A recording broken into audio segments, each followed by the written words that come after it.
Allah. Amin. Ya, jadi sebelumnya Ibu absen dulu. Ada yang tidak hadir kali ini? Ada. Jadi Ibu absen dulu ya. Ahmad Dhani. Hadir Bu. Akila. Bu. Ayu. Hadir Bu. Dewiska. Ada Bu. Dian Ramadhani. Hadir Bu. Haikal. Ada. Jilan. Ada Bu. Muhammad Fikri. Ada Bu. Siska. Hadir Bu. Safiin. Ada Bu. Mas Riana. Tidak ada Bu. Marsya. Hadir Bu. Nadia. Hadir. Nopri. Hadir Bu. Nurul Hikmah. Hadir Bu. Dimas. Hadir Bu. Ramadhanil. Tidak ada. Sinta. Hadir Bu. Supira. Hadir. Sasvita Sari. Hadir Bu. Radil. Hadir Bu. Sylvia Nugra. Hadir Bu. Laila. Hadir Bu. Nur Mayunita. Hadir Bu. Ada yang ibu tidak sebut namanya? Ada semua ya? Semua, Bu. Oke, baik. Ya, jadi sebelum kita masuk ke materi, jadi tolong dirapikan dulu tempat duduknya. Yang bajunya masih ada, bajunya seragamnya masih di luar, silahkan dimasukkan dulu. Kemudian kalau masih ada sampah-sampah di sekitar bangkunya kalian, silahkan dipungut dulu agar pembelajaran kita bisa nyaman. Ada Bu.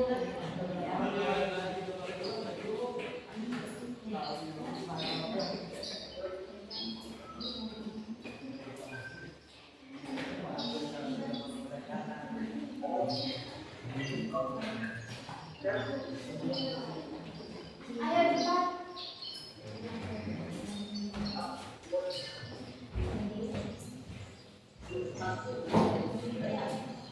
Sudah steril ya?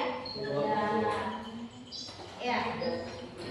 Jadi sebelum kita mulai, mari kita bersama-sama dulu untuk membaca doa agar apa yang kita pelajari hari ini bisa bermanfaat dan masuk di di pikiran kalian semua.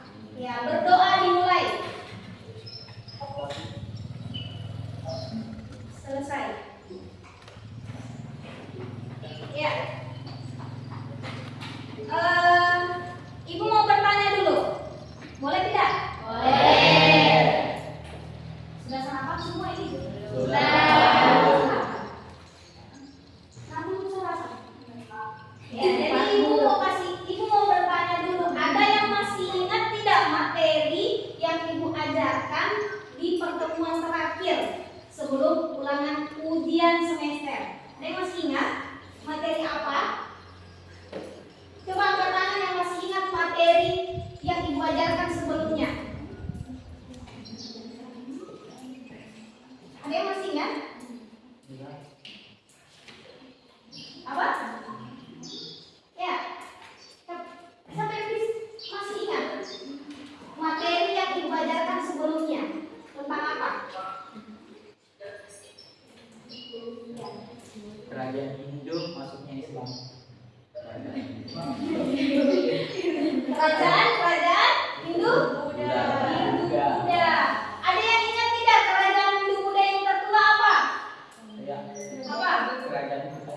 Iya, kerajaan Buddha. Ada yang masih ingat materi yang lain? Ya, ada. Coba sebutkan kerajaan-kerajaan Hindu Buddha apa saja sih yang ada di Indonesia selain Kutai? Apalagi? Ya, ada Tarumanegara. Kemudian Majapahit. Kerajaan Majapahit. ya, apalagi? Sriwijaya. Iya, jadi masih banyak ya. Ada yang masih mau menambahkan materi yang kemarin? Tidak ada? Teori masuknya agama. Ya, teori maksudnya agama Hindu Buddha ya. Oke, bagus.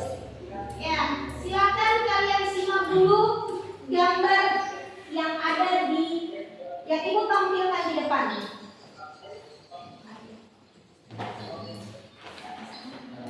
Ya.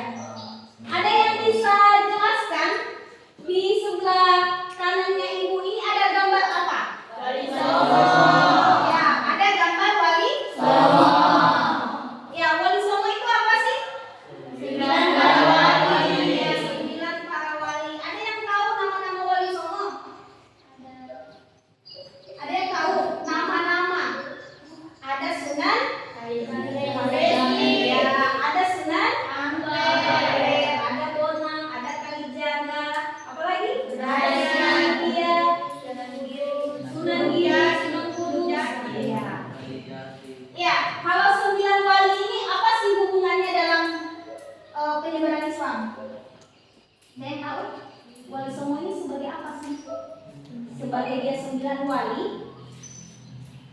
Apa? Hah? Apa? Ya, jadi Wali Songo ini adalah tokoh yang menyebar agama Islam di Pulau Jawa. Nah, kemudian kita pindah ke gambar yang kedua. Ada yang tahu ini gambar apa? Wayang itu apa? Termaksud seni? Seni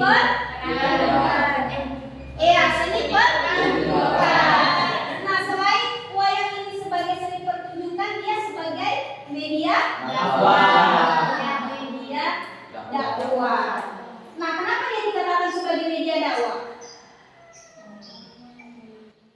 Ayo, siapa yang bisa? Kenapa sih wayang ini dikatakan sebagai media dakwah? Ada yang tahu? Ya, sedikit ibu jelaskan kenapa sih, apa sih hubungannya seni wayang ini dengan Media dakwah. ya, karena seni wayang ini menampilkan, selain menampilkan unsur-unsur kebudayaan, ceritanya juga mengandung tentang nilai moral-moral Islam. Seperti itu. Paham sampai di sini? Ya. Jadi ibu bacakan dulu tujuan pembelajaran kita hari ini. Ya, tujuan pembelajaran kita hari ini, setelah mengikuti proses pembelajaran, peserta didik diharapkan dapat menyimak PPT atau PowerPoint yang ibu tampilkan nanti. Peserta didik mampu menjelaskan teori-teori masuknya agama Islam di Indonesia. Kemudian tujuan yang kedua, peserta didik itu mampu memahami konsep penyebaran agama Islam di Indonesia.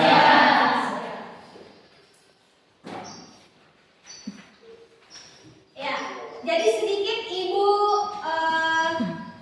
beri gambaran.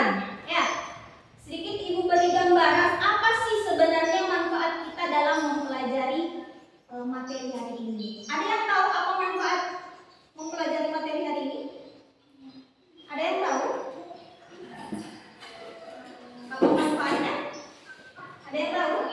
Ya, jadi sedikit ibu jelaskan manfaat dalam mempelajari proses penyebaran Islam ini.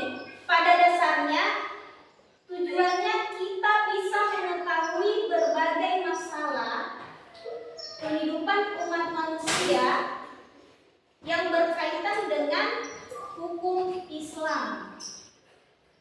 Jadi diulangi lagi, manfaat kita dalam mempelajari materi hari ini itu bertujuan untuk mengetahui berbagai masalah kehidupan umat manusia yang berkaitan dengan hukum Islam. Nah, selain itu kita juga dapat mengetahui berbagai masalah kehidupan umat Islam disertai dengan maju mundurnya kebudayaan Islam saat ini. Sampai di sini paham? Ya, baik. Jadi materi kita hari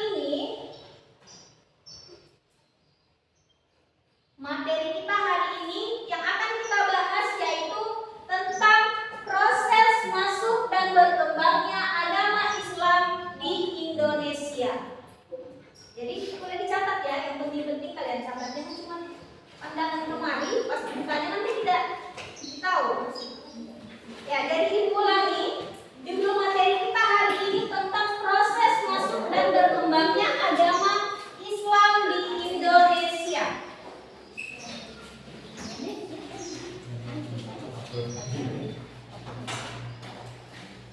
Sudah dicatat judulnya? Ya. Kalian bisa amati gambar di depan. Ada yang bisa jelaskan gambar apa sih itu?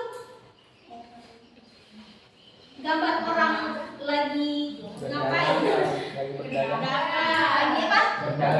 Berdagang. Iya. Ya, jadi proses setelah Nabi Muhammad SAW wafat atau meninggal, kepemimpinan agama Islam itu tidak berhenti begitu saja, tetapi diteruskan oleh para khalifah. Kemudian mereka menyebarkan di seluruh dunia. Nah, jadi proses masuk dan berkembangnya agama dan kebudayaan Islam di Indonesia itu pada umumnya berjalan dengan damai serta dapat diterima oleh masyarakat.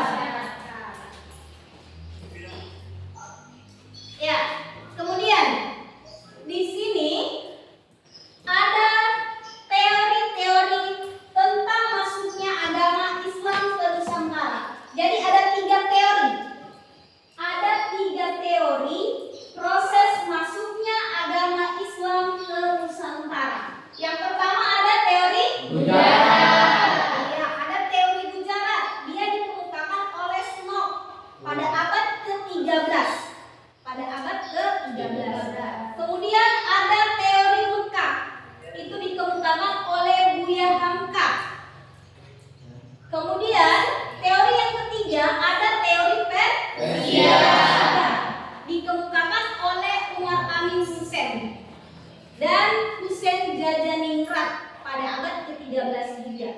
Jadi ingat ya, ada 3 teori proses penyebaran Islam. Yang pertama tadi apa? Teori Kedua?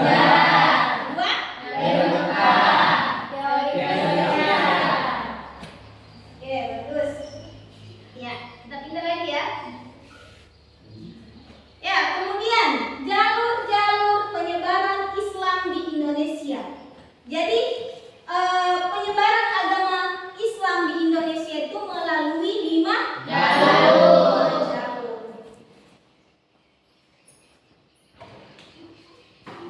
Ya, yang pertama ada jalur perdagangan. Nah, di sini maksudnya jalur perdagangan. Jadi bangsa asing yang Muslim datang ke Indonesia itu pada awalnya itu datang hanya untuk melakukan perdagangan. Setelah mereka sampai ke Indonesia, ya, kemudian mereka tidak hanya berdagang saja, tetapi mereka menyebarkan agama Islam. Ya, kemudian ada jalur perkawinan. Ada yang bisa jelaskan jalur perkawinan? Seperti apa sih ya? Jadi setelah para pedagang Muslim berdagang di Indonesia, para pedagang Muslim banyak yang menikah dengan wanita pribumi. Nah, sebelum menikah, wanita pribumi diminta untuk mengucapkan 2 kalimat syahadat sebagai tanda Islam adalah agamanya. Oke, bagus sekali. Ada yang mau tambahkan mengenai jalur perkawinan? Tidak ada? Ya, kalau jalur perkawinan ini maksudnya bangsa asing yang Muslim datang ke Indonesia itu kan awalnya datang berdagang saja, loh.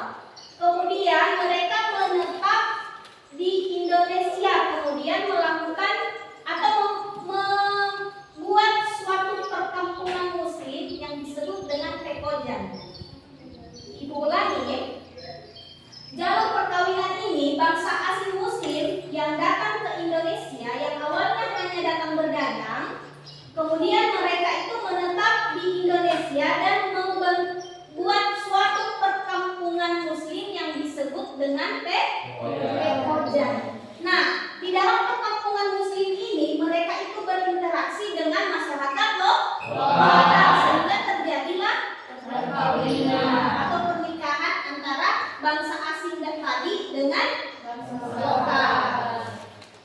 Ya, kemudian saluran pendidikan. Ada yang bisa jelaskan saluran pendidikan? Ada yang bisa jelaskan saluran pendidikan? Ya, kalau jalur pendidikan ini bisa kita lihat dari pesantren.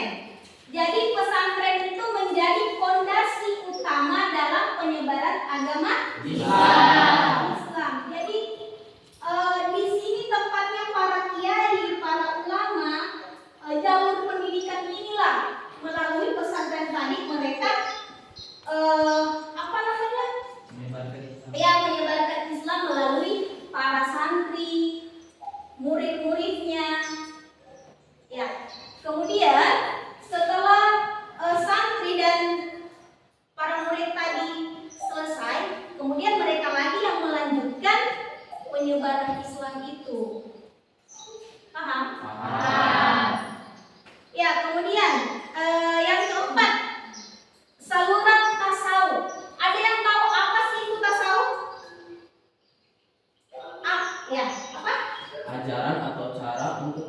diri kepada Allah Subhanahu wa taala. Iya, ajaran tasawuf. Ya, jadi ajaran tasawuf ini juga sangat berpengaruh dalam penyebaran Islam. Karena kenapa? Saluran tasawuf ini cukup mudah diterima oleh masyarakat lokal. Ya, karena kenapa? Ada yang tahu kenapa aliran saluran tasawuf ini mudah diterima dan? Ya? Karena cukup dengan mengucapkan dua kalimat. Ya, Ibu tambahkan karena ajarannya mementingkan pembinaan moral. Ibu ulangi, aliran tasawuf ini ajarannya itu mementingkan kepentingan moral. Pembinaan moral maksudnya kepedulian kepada sesama sesuai dengan kebutuhan jasmani mereka. Sehingga dengan adanya ajaran tasawuf ini menjadi solusi bagi mereka yang memiliki problem di kehidupannya, sehingga mereka bisa terima aliran ini, saluran ini. Paham? Paham. Ya, kemudian yang terakhir ada saluran dakwah. Ya, yang bagaimana sih ini dakwah? Dakwah. Ya, apa? Kasih besar suaranya deh. Saluran dakwah dilakukan dengan cara para ulama mendatangkan objek dakwah dengan melakukan pendekatan sosial budaya. Oke, bagus. Masih ada yang mau tambahkan? Apa sih itu saluran dakwah? Ada? Nah, kalau saluran dakwah ini tidak terlepas dengan adanya 9 wali tadi. Jadi melalui dakwah ini juga mereka menyebarkan agama Islam. Ya. Nah, kalian bisa lihat gambar di atas ini. Ini adalah jalur perdagangan. Ya, jelas? Jelas. Ya, anggap saja ini nyata.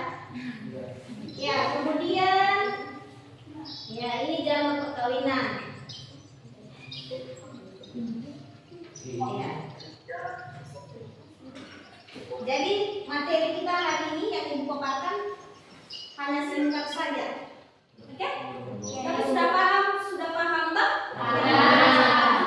Oke, jadi selanjutnya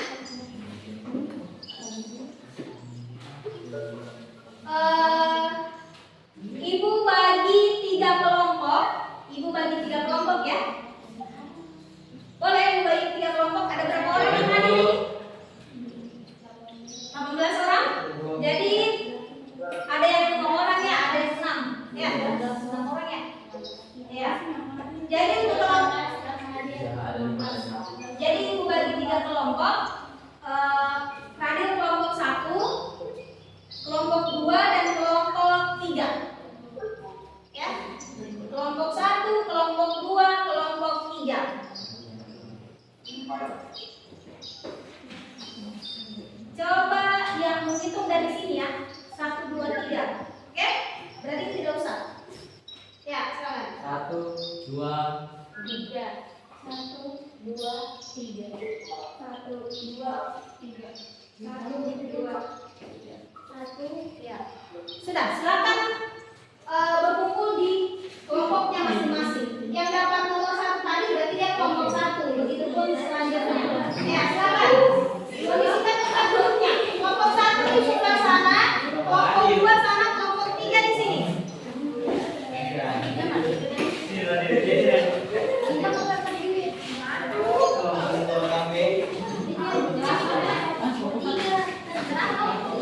Ayo, kelompok 3 sebelah sini. Di sini ada. Sana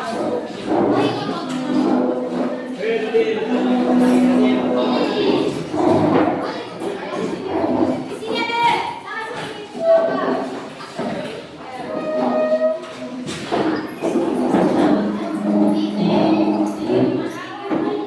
Sini maju dan orang.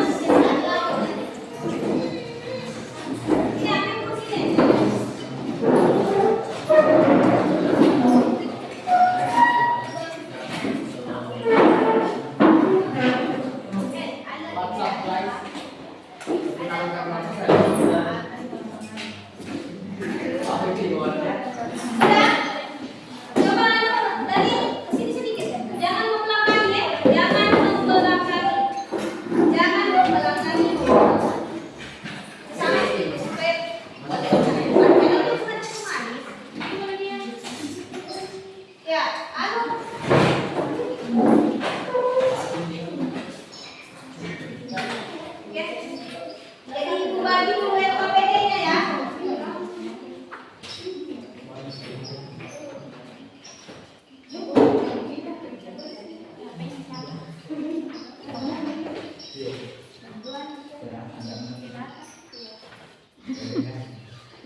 teorian.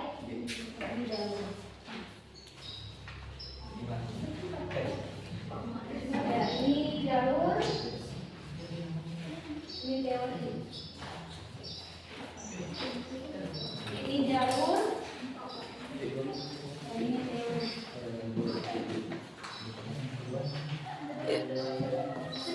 Sudah dapat semua LKPD-nya? Sudah? Ya, jadi langkah selanjutnya kalian di tangan kalian sudah ada LKPD. Ya, silakan identifikasi dulu masalah yang ada di dalam LKPD yang diberikan. Iya, ada dua. Satu teori satu itu.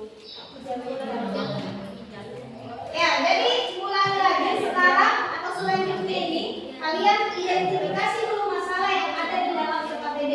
Silakan berdiskusi dulu dengan teman kelompoknya.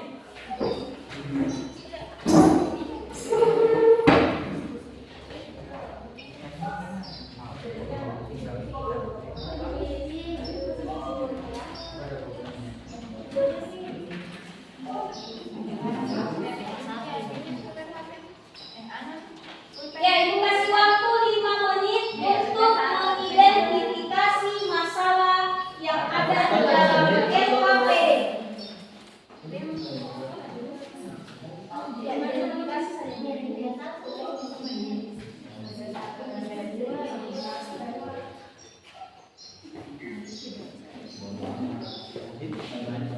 Ya, silakan diidentifikasi dulu masalah yang diberikan.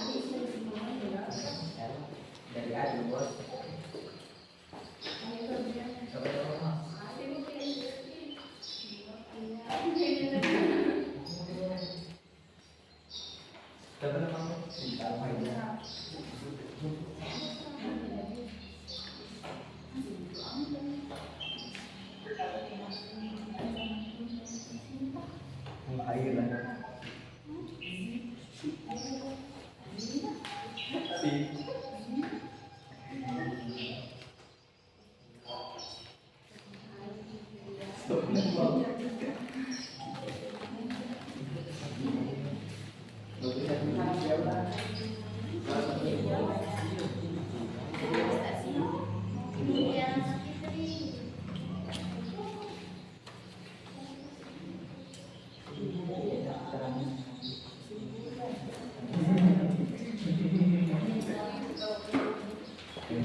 Sudah selesai?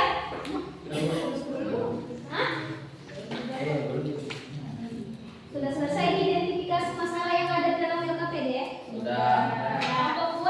Sudah. Kelompok 3? Sudah. Ya. Selanjutnya identifikasi masalah sudah selesai. Kemudian kita ke tahap ketiga, itu pengumpulan data. Jadi silakan masing-masing kelompok mencari informasi mengenai masalah yang ada di dalam LKPD melalui buku pegangan kalian atau internet. Ada yang bawa HP toh? Ada. Ya, silakan cari informasinya lewat internet, buku pegangan siswa juga boleh, atau buku paket. Ya, silakan. Waktunya 10 menit untuk pengumpulan data.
Silakan cari informasi sebanyak mungkin.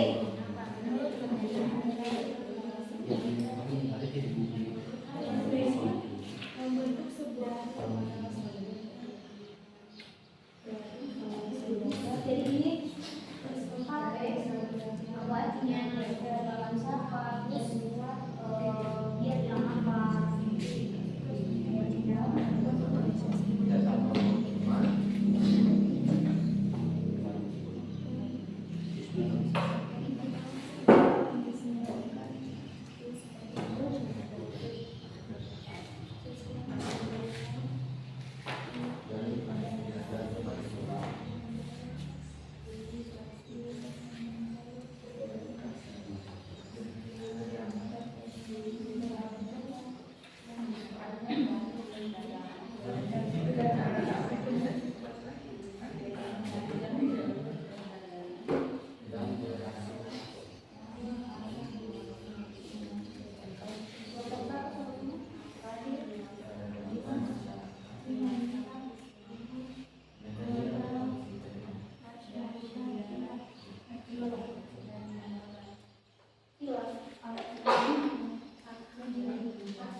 siapa yang mengemukakan? Pada abad keberapa?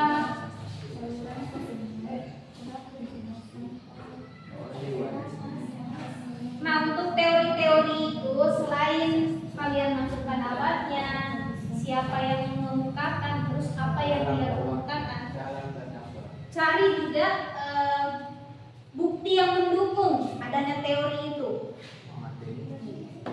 Ya, boleh simpan di belakang saya nanti. Bukti yang mendukung adanya, bukti yang mendukung adanya teori bujaran itu apa?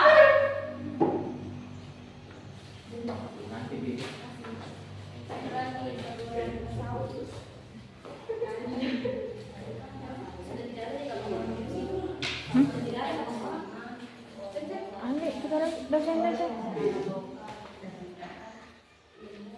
Tak keluar.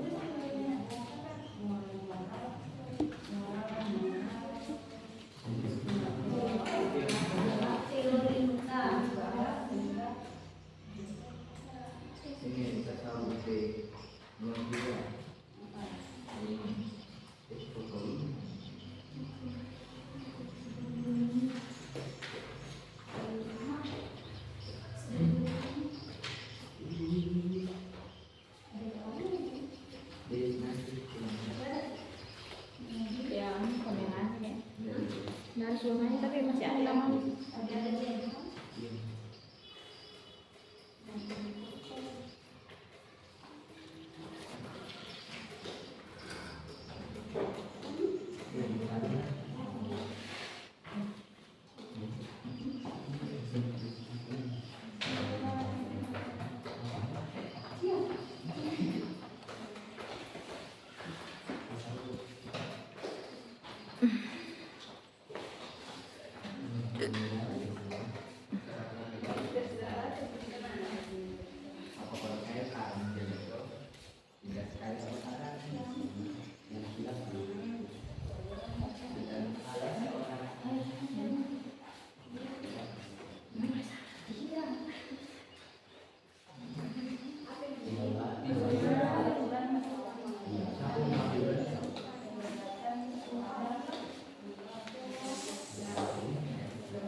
Ya, kalau ada yang tidak dipahami mengenai masalah yang ada di dalam LKPD, silakan ditanyakan nih.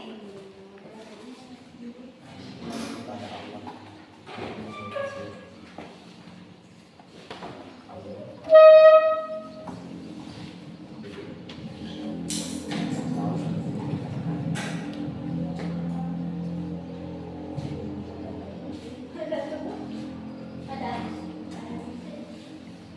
Kamu lebih.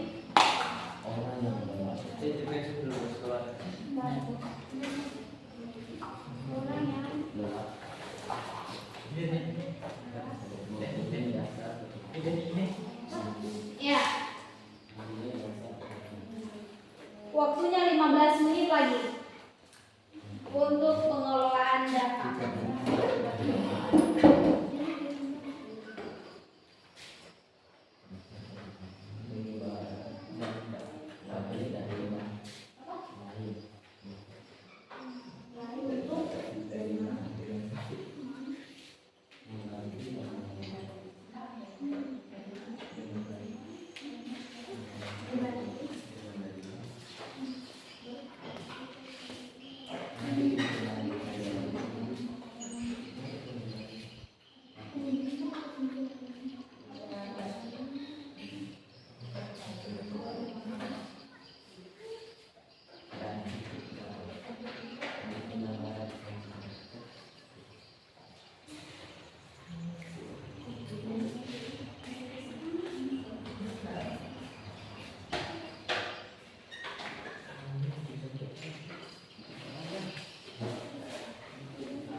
Ya, waktunya 10 menit lagi ya.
Nah, untuk kesimpulannya gini, proses maksudnya penyebaran Islam itu sebenarnya diperkirakan abad ke-7, tetapi penyebarannya itu diperkirakan nanti abad ke-13.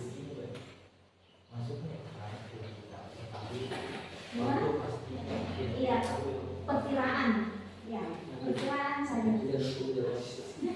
Perkiraan saja, karena kan tidak ada yang tahu itu. Ada yang mengatakan abad Abad ke-7 proses masuknya itu abad ke-7, tetapi penyebarannya nanti abad ke-13 itu diperkirakan. Jadi belum pasti begitu. Ya, ini sudah selesai kesimpulan toh? Ada kesimpulan itu, jangan cuma fokus dengan masalah itu. Tapi buat kesimpulan.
Sudah 5 menit lagi.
pulang dari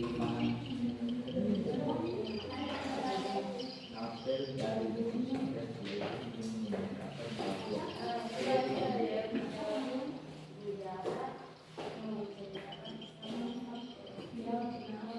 dan menceritakan kesiapan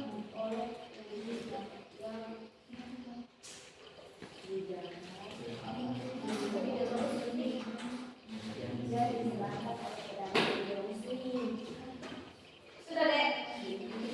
Kelompok 1 sudah. Ini kelompok 3. Lagi dulu.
Ya, waktunya selesai.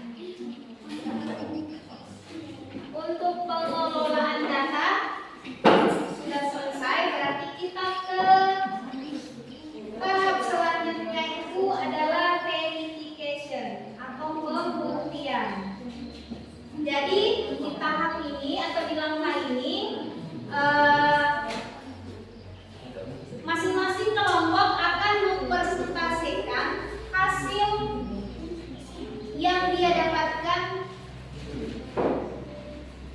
mengenai persoalan yang ada di dalam LKPD.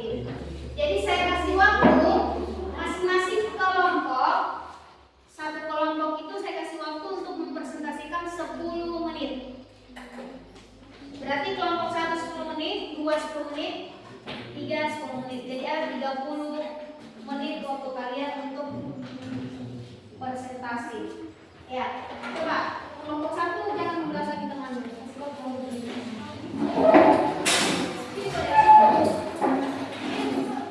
Ya boleh. Itu bagus banget. Ya.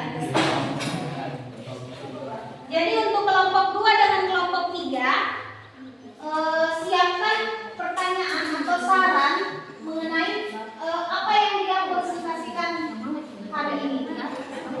Iya.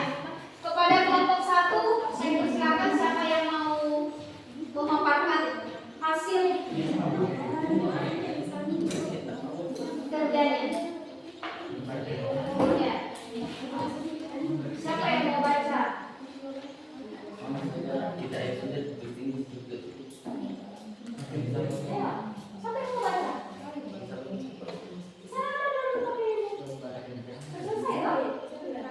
Sampai sama aja. Ya. Sebelah kurang satu dia. Baiklah, assalamualaikum warahmatullahi wabarakatuh.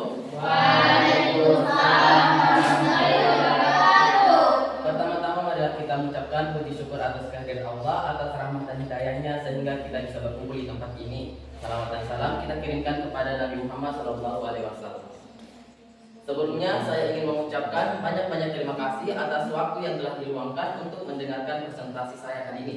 Perkenalkan, nama saya Radil, mewakili kelompok saya yaitu kelompok 1 untuk mempresentasikan hasil diskusi dari kelompok kami.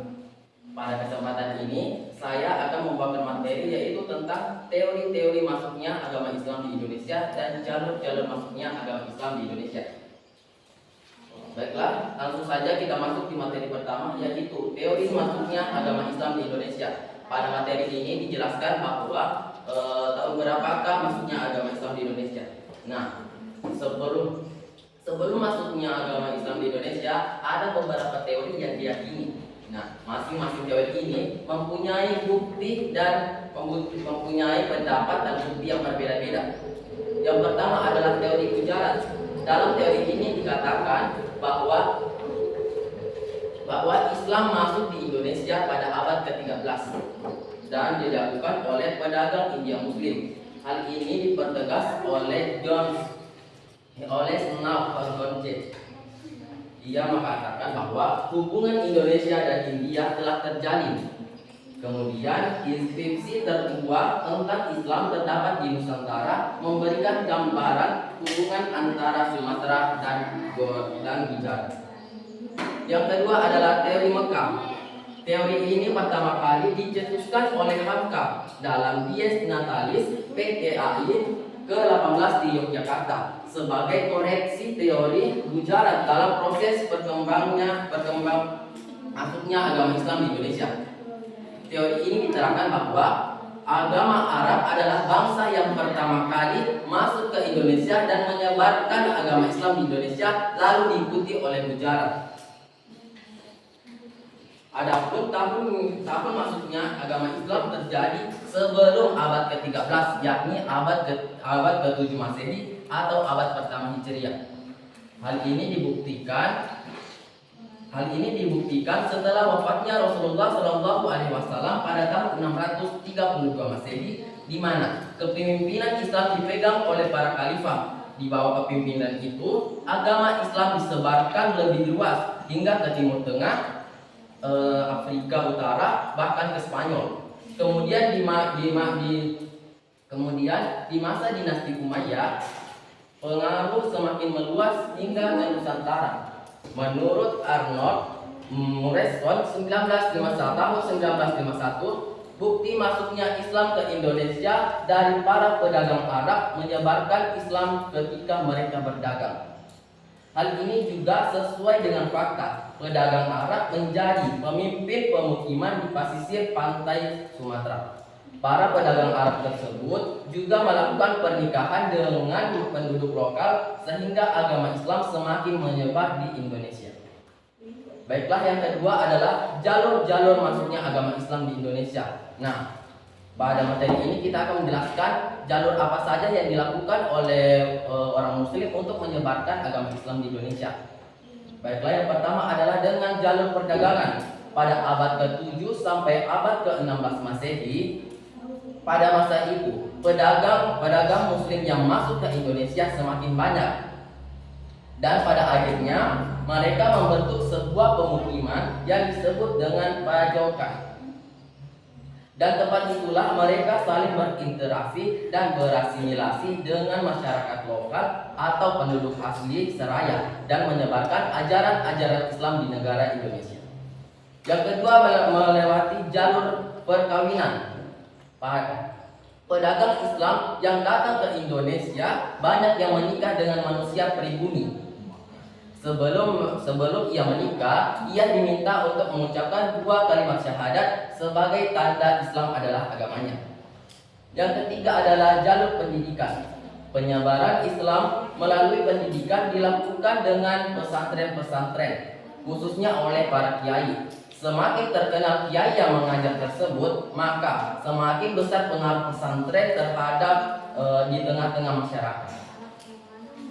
Dan yang keempat adalah lewat kesenian. Penyebaran agama Islam di Indonesia terlihat juga dalam kesenian seperti peninggalan bangunan, peninggalan musik, seni pahat, dan seni sastra. Hasil-hasil karya ini dapat dilihat pada bangunan masjid kuno yang ada di Depok, Banten, Cirebon, dan Aceh. Yang terakhir adalah dengan melalui tasawuf. Penyebaran Islam yang tidak kalah penting ialah melalui tasawuf. Tasawuf adalah ajaran atau cara untuk mendekatkan diri kepada Allah Subhanahu wa taala. Tasawuf ialah untuk memudahkan orang yang lelah dengan mempunyai dasar ketuhanan. Maka dari itu tasawuf dibentuk untuk mengganti dan agar mudah diterima oleh masyarakat setempat. Baiklah, sampai situ ada yang dipertanyakan?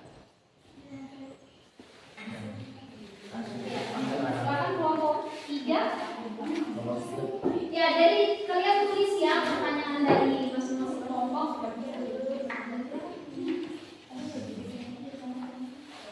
Ya, silakan. Baik, pertanyaannya adalah seperti yang kalian jelaskan tadi, proses masuk agama dan kebudayaan Islam itu berjalan dengan damai dan dapat diterima oleh masyarakat karena faktor apa? Bagaimana tadi pertanyaannya? Faktor apa yang menyebabkan? Ada di lagi. Seperti yang tadi dijelaskan, proses masuknya agama dan kebudayaan Islam itu berjalan dengan damai dan dapat diterima oleh masyarakat karena faktor apa? Ya, jadi maksud dari pertanyaannya itu faktor-faktor apa yang menyebabkan Islam itu dapat diterima oleh masyarakat? Ya, mau langsung dijawab atau ditampung dulu? Ya, silakan kelompok. Jadi satu kelompok satu pertanyaan saja. Satu pertanyaan. Ya, silakan. Kelompok dua.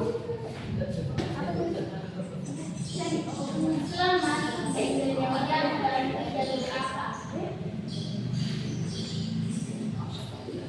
Oh iya, Islam masuk ke Indonesia melalui jalur apa? Jadi tadi ada 2 jalur ya? Iya. Sudah? Bagaimana, sudah siap untuk dijawab atau masih mau cari? Langsung mau dijawab? Ya, 2 jalur. Ada apa? Terus?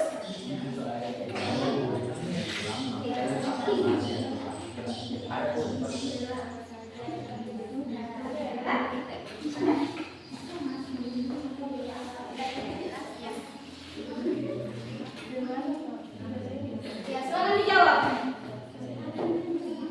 Ayo, kelompok 1.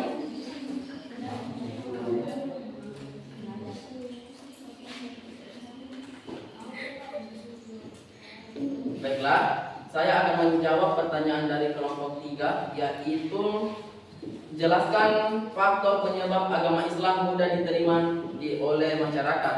Nah, mengapa para pengembang agama Islam mudah diterima? Mengapa ajaran Islam mudah diterima oleh masyarakat? Itu karena salah satu faktornya adalah syarat untuk memasuki agama Islam tidak sulit, karena hanya dengan mengucapkan 2 kalimat syahadat saja. Jadi itulah salah satu faktor mengapa masyarakat mudah menerima agama Islam di Indonesia. Ya. Adapun soal dari kelompok 2, yaitu jalur apa saja yang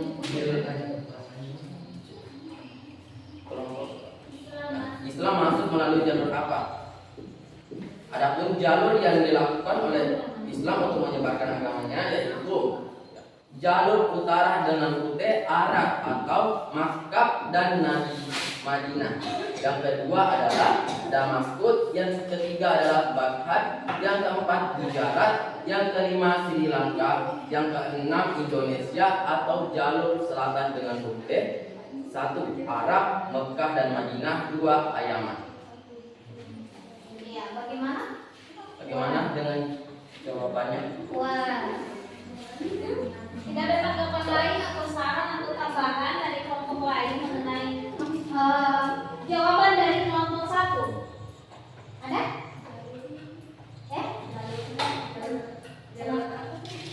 Kenapa jalurnya? Di sini ada 2 jalur seperti yang dijelaskan tadi. Jalur penyebaran tadi. Iya, kalau yang tadi jalur penyebarannya.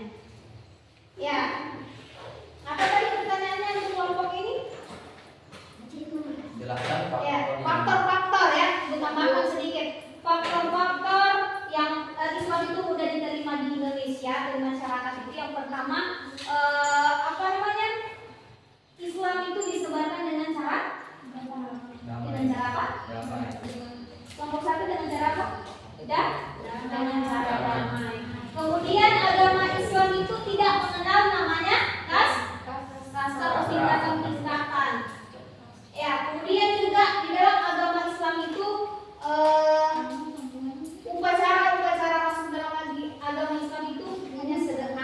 dan dipersulit. Makanya Islam itu mudah diterima di masyarakat. Kemudian untuk pertanyaan kelompok 2 tadi, coba sebutkan jalur apa saja sih? Ya, jadi ada 2 jalur tadi. Ada jalur utara dengan ada jalur selatan. Kalau jalur utara dia dari Mekah, Madinah, kemudian Sri Lanka, Gujarat.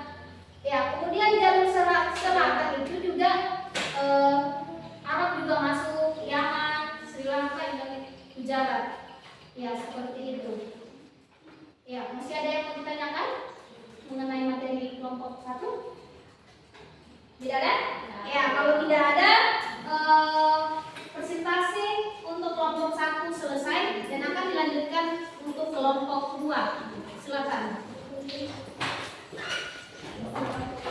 Assalamualaikum warahmatullahi wabarakatuh. Siapa namamu? Waalaikumsalam. Maksudnya kasih pesan saja. Mau Triana.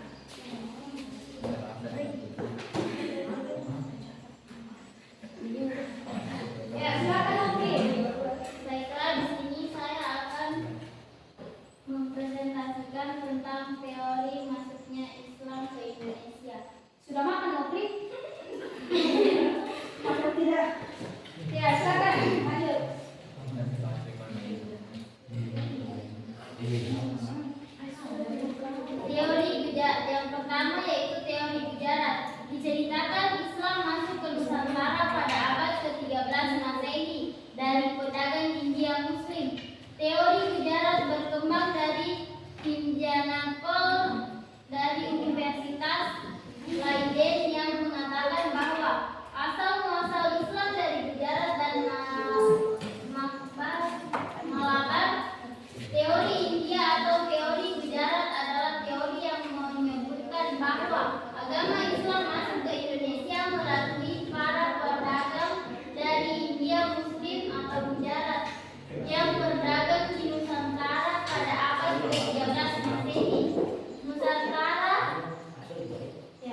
berdakwah. Dalam berdakwah. Yang kelima, saluran ajaran tasawuf. Saluran tasawuf mengajarkan pendekatan diri kepada Allah SWT dan juga nilai-nilai moral sehingga efektif dan mampu mempercepat penyebaran Islam dan dapat diterima oleh masyarakat lokal. Yang keenam, saluran dakwah. Penyebaran Islam melalui saluran dakwah yaitu dengan para ulama mendatangi masyarakat objek dakwah dengan menggunakan pendekatan sosial budaya. Sudah? Sudah? Ya, sudah? Kesimpulannya lagi. Sudah? Sudah, Bu. Sudah, Bu. Ya, jadi tadi kelompok 2 sudah memaparkan hasil materi yang dia dapatkan terhadap masalah-masalah yang ada dalam LKPD. Jadi saya persilakan untuk kelompok 1 dan kelompok 3 memberikan pertanyaan kepada kelompok 2. Ya, untuk kelompok 1 silakan.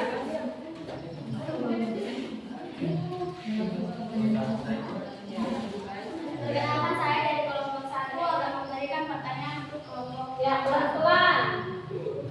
Jelaskan apa yang dimaksud dengan jalur tasawuf. Ya, apa yang dimaksud dengan tasawuf? Ya, mau dijawab atau ditampung dulu? Tampung Ya, dulu. silakan kelompok 3.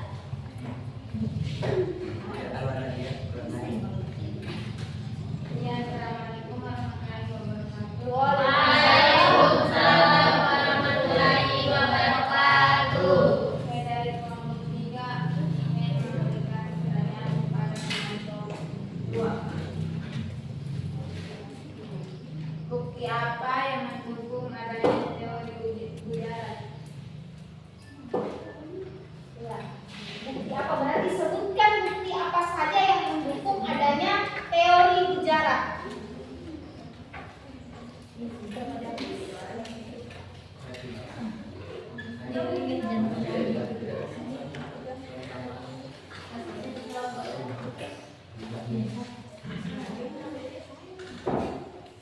Ya, sampai ya, silakan dijawab. Assalamualaikum warahmatullahi wabarakatuh.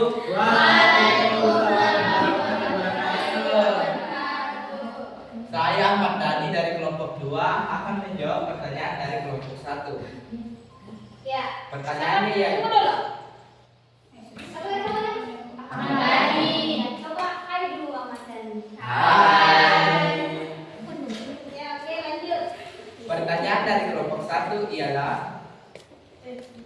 jelaskan apa itu saluran tasawuf. Jawab.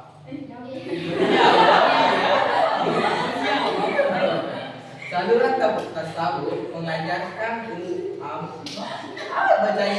umat Islam agar selalu membersihkan jiwa dan mendekatkan diri kepada Allah. Ajaran keutuhan yang berfokus pada kebersihan diri dan menyucikan diri.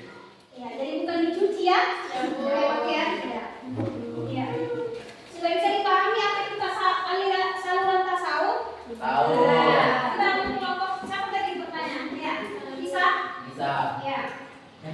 Saya akan mengoper jawaban selanjutnya kepada teman saya. Baik, pertanyaan yang kedua yaitu dari kelompok 3 adalah bukti apa yang mendukung adanya teori bujarat.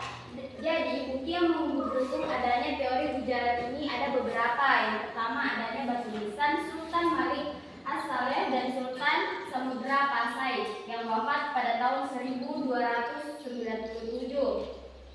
Yang kedua ada tulisan dari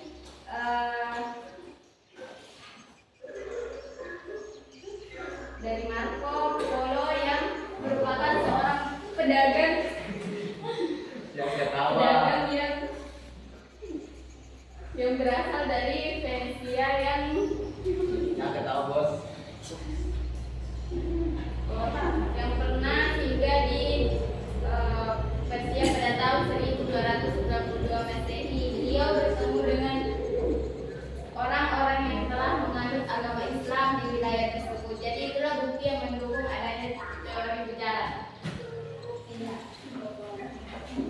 Bagaimana kelompok 3? Sudah paham itu apa bukti apa saja sih yang mendukung adanya teori sejarah? Jadi ada dua ya, ada dua bukti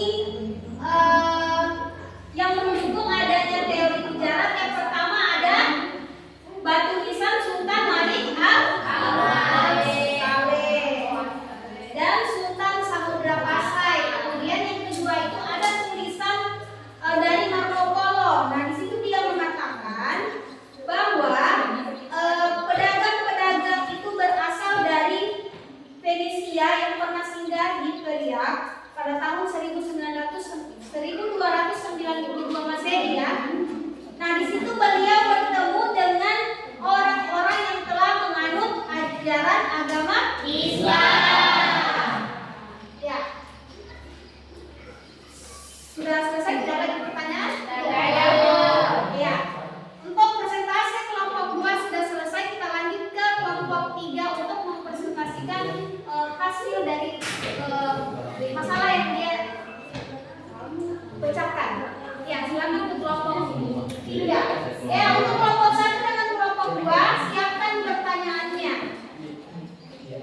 Baik, bismillahirrahmanirrahim. Assalamualaikum warahmatullahi wabarakatuh. Waalaikumsalam warahmatullahi wabarakatuh. Baik, sebelumnya saya ingin berterima kasih atas perhatiannya. Baik, teori masuknya Islam ke Indonesia ada 3 teori. Yang pertama, teori Gujarat. Pendapat tentang teori masuknya Islam ke Indonesia yang pertama datang dari teori Gujarat.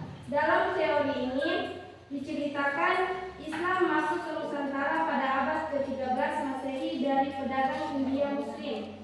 Teori ini berkembang dari Pijnaker dari Universitas Leiden yang mengatakan bahwa asal mula Islam dari Gujarat dan melabar kemudian orang Arab bermadzhab Syafi'i bermigrasi ke India dan orang India lah yang membawanya ke Indonesia. Yang kedua yaitu teori Mekah. Teori yang kemudian disebut sebagai teori Mekah ini berargumentasi bahwa Islam yang masuk ke Nusantara berasal langsung dari Arab Saudi. Teori Mekah mulanya dikemukakan oleh para sejarawan Barat seperti Van Leeuwen, Keizer, Karl Arnold, Crawford, Nieman, dan De Hollander. Yang ketiga yaitu teori Persia. Mereka menyatakan bahwa Islam yang masuk di Indonesia pada abad ke-7 Masehi dalam Islam yang dibawakan oleh kaum Persia. Baik, jalur-jalur penyebaran Islam di Indonesia yang pertama ada jalur perdagangan. Perkiraan Islam masuk ke Indonesia pada abad ke-7 hingga abad ke-16 melalui perdagangan. Menurut pernyataan dari para saudagar dari luar maupun Indonesia sendiri, disebarkan di sepanjang jalur perdagangan pelabuhan seperti Selat Malaka, Samudra, Palembang, disusul Demak, Cirebon, Gresik, Tuban, Makassar, serta Indonesia bagian timur. Yang kedua, jalur perkawinan. Jalur perkawinan ini ditempuh para ulama sekitar abad ke-11 hingga abad ke-13 Masehi. Para saudagar Muslim dari Gujarat, Arab, Benggala, dan lainnya menikah dengan orang Indonesia. Dan Ibn Giryati menyebut umumnya saudagar yang menikah adalah orang-orang kaya dan terpandang, sehingga para putra dan putri raja yang akan dipersunting harus masuk Islam terlebih dahulu. Sudah?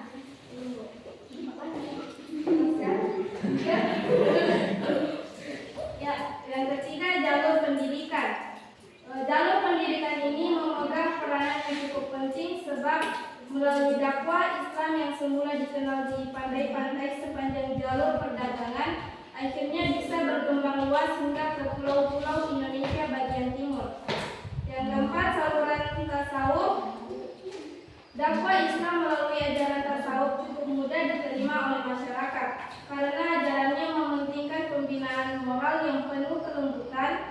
kepedulian kepada sesama makhluk serta sesuai dengan kebutuhan jasmani, terutama rohani sehingga menjadi solusi dari problem yang dihadapi manusia dewasa ini.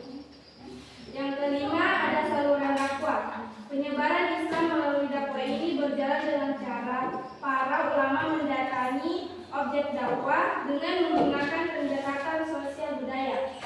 Terima kasih. Ya. Ya, jadi saya persilakan kepada kelompok 1, kelompok 2 memberikan pertanyaan untuk kelompok 3. Baiklah, saya perwakilan dari kelompok 1 ingin bertanya. Coba sebutkan hasil dan atau bukti kebudayaan Islam yang ada sampai saat ini. Ya, sebutkan bukti apa tadi? Sebutkan bukti kebudayaan Ya, Islam yang ada. bukti kebudayaan Islam yang ada sampai saat ini. Ya, kemudian kelompok 2, silakan. Assalamualaikum warahmatullahi wabarakatuh. Saya dari perwakilan kelompok 2 ingin memberikan pertanyaan kepada kelompok 3. Bagaimana pendapat Islam UGJ dalam penyebaran agama Islam di Indonesia?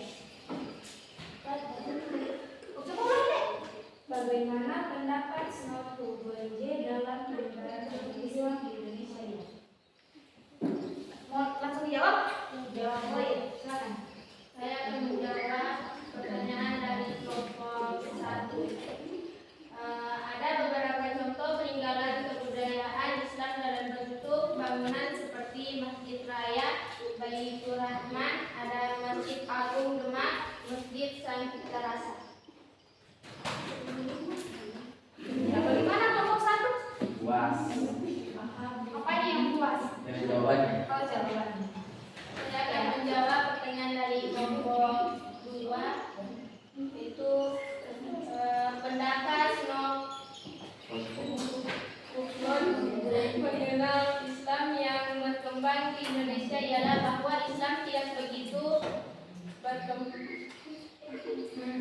begitu berbahaya, namun jika kegiatan-kegiatan keagamaan pribumi diganggu maka akan tumbuh semangat keislaman mereka dalam bentuk lain yang seperti mendirikan perkumpulan tarekat yang mengajarkan perang sabil. Sudah? Ya, masih ada yang mau ditanyakan? Ada. Ada? Ya, kalau tidak ada lagi yang mau ditanyakan dengan teman kelompoknya, untuk tahap verification itu sudah selesai. Kita ke langkah selanjutnya, yaitu menarik sebuah kesimpulan. Sebelumnya, Ibu ingin memberi penguatan terhadap materi, ya, Ibu ulangi. Ibu ingin memberi penguatan terhadap materi yang kita pelajari hari ini. Jadi salah satu pengaruh terbesar dari kebudayaan Islam itu adalah bidang moral dan etika. Ibu ulangi, salah satu pengaruh terbesar dari kebudayaan Islam itu adalah bidang moral dan etika. Kenapa dikatakan bidang moral dan etika? Karena Islam itu, ajaran Islam mengajarkan nilai seperti kesederhanaan, kepedulian, kasih sayang terhadap sesama, sehingga dapat membentuk sebuah karakter individu dan masyarakat. Jadi itu penguatan materi untuk hari ini. Ya, jadi selanjutnya mungkin kita sama-sama menarik kesimpulan dari materi kita hari ini. Mungkin ada yang bisa memberi kesimpulan dari materi yang sudah kalian pelajari hari ini. Ya, siapa yang bisa memberikan kesimpulan? Ada yang bisa? Siapa yang bisa? Ya, silakan tadi. Apa kesimpulan dari materi hari ini?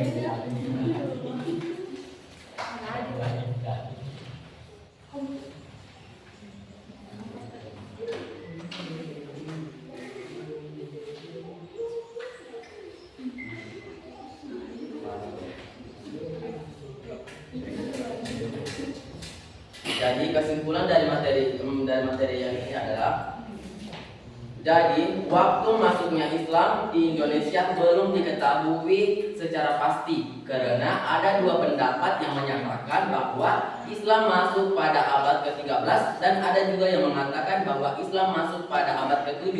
Nah, pada masing-masing pendapat ini mereka mempunyai bukti dan alasan yang kuat. Jadi dapat kita simpulkan bahwa belum ada kepastian tentang awal masuknya agama Islam di Indonesia. Yang kedua, para pedagang Muslim merupakan peranan yang sangat penting dalam menyebarkan agama Islam di Indonesia karena ia menyebarkan Indonesia dengan melalui perdagangan, perkawinan, pendidikan, tasawuf, dan dakwah. Itulah kesimpulan dari kelompok saya, yaitu kelompok 1. Terima kasih. Ya, mungkin ada yang ingin menambahkan dari kesimpulan dari teman kalian tadi. Ada yang mau?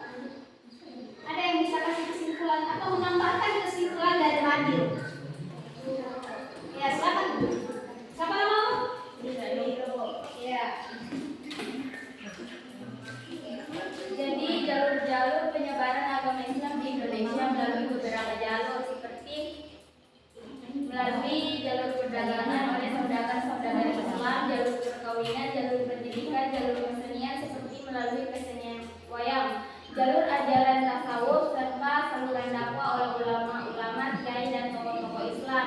Nah, semua jalur tersebut dilakukan dengan cara damai sehingga mudah diterima oleh masyarakat lokal. Oke, bagus. Ya, di sini ada yang mau menambahkan kesimpulan?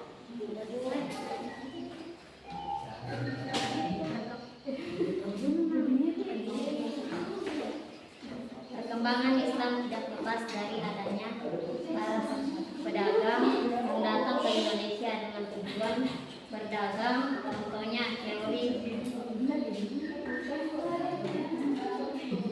Contohnya teori sejarah. Perkembangan Islam di Indonesia juga tidak lepas dari penyebaran agama Islam yang dikenal dengan Wali Songo di Jawa, dan ada teori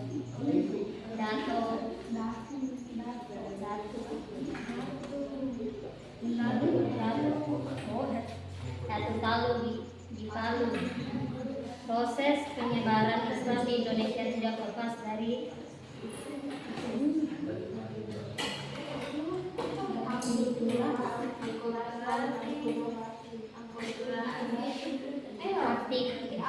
akulturasi dengan kebudayaan lama sebelum masuknya Islam, seperti permainan tradisional, wayang, masjid yang tidak melepaskan ajaran Islam dan kebudayaan lama. Sudah Bu. Iya.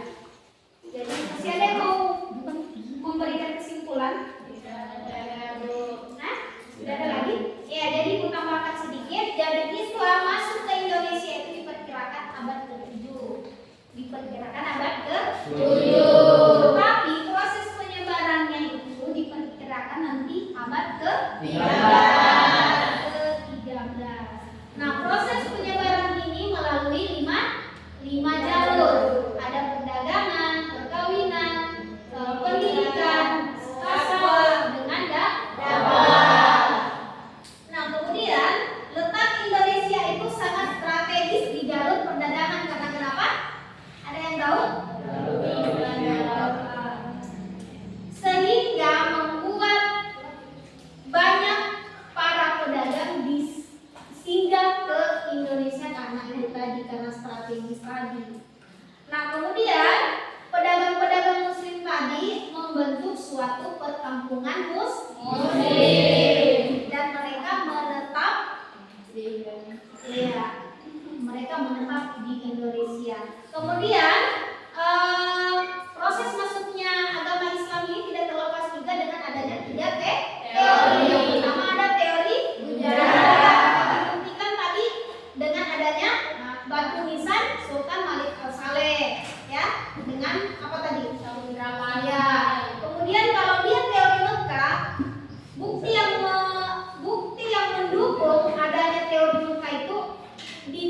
besarnya perkampungan Muslim. Ya, di Sumatera Barat. Ya. Kemudian untuk teori Persia itu, bukti yang mendukung itu adanya perayaan 10 Muharram atau disebut dengan tradisi Tabor. Ya.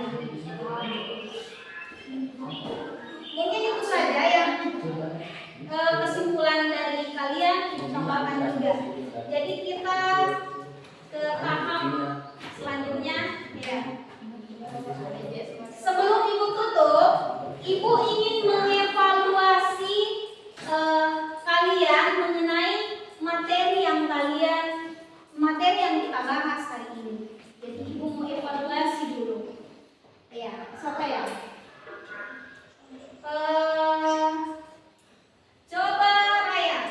Coba Raya, apa yang kamu pahami mengenai materi yang kalian sudah pelajari hari ini? Silakan Raya. Proses atau jalur masuknya agama Islam Indonesia melalui perdagangan, pendidikan, perkawinan, dakwah dan tasawuf. Dan juga kesenian seperti wayang dan disebarkan oleh tokoh-tokoh 9 para wali songo diantaranya Sunan Gresik, Sunan Ampel, Sunan Bonang, Sunan Derajat, Sunan Giring, Sunan Kalijaga, Sunan Kudus, Sunan Muria, dan Sunan Gunung Jati, dan menyebarkannya ke seluruh Pulau Jawa.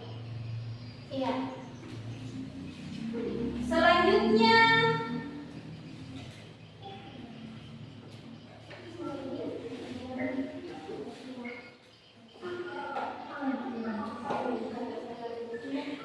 oh iya. Laki-laki lagi dulu. Laki-laki.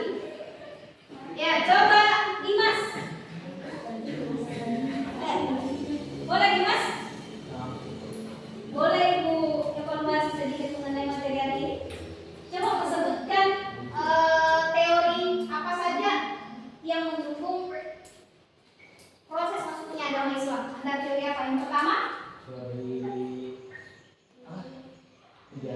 Sejarah. teori Mekah sama teori Persia. Iya, teori Persia. Nah, kemudian